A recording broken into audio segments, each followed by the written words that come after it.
ये बताइएगा कि सर ये जो इतनी तारीख हुई है, आखिरी मिनट पे अभी पता चल रहा है हमें कि आईएमएफ से भी गुफ्तगू जारी है, अभी हुकूमत ने पाकिस्तान पीपल्स पार्टी से भी मामला तय नहीं किए। Would you call it incompetence, carelessness, क्या इसको हम कहें कि सेशन बुलाने की जल्दी थी हुकूमत को, बिहाइंड द सीन्स जो होमवर्क करना था वो अभी तक नहीं किया हुआ था? जी जी, अरफा आपने बहुत अच्छा अपना इंट्रोड में सारी वजूहात बता दी हैं कि उसको तो मुझे बताने की जरूरत नहीं, क्योंकि सब कुछ तो आप बता चुकी हैं।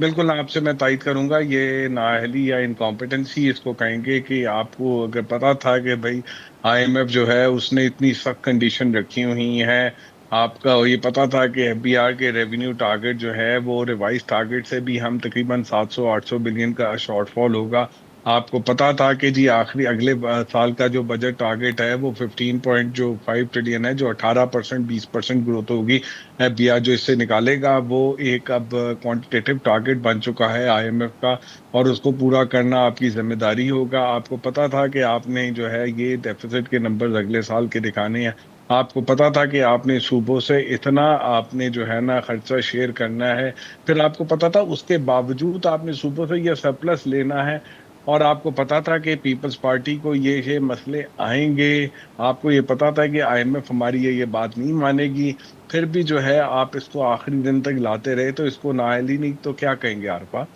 बिल्कुल ये नाअहली है, और ये कोई सही। इनकॉम्पिटेंस है फाइनेंस मिनिस्टर के बिहाफ पे और प्राइम मिनिस्टर और उनकी कैबिनेट के बिहाफ पे, they should be answerable. Arfa ये इनका पांचवा बजट है जो वो पेश कर रहे हैं प्राइम मिनिस्टर, और ये जो फाइनेंस मिनिस्टर है तीसरा बजट पेश कर रहे हैं।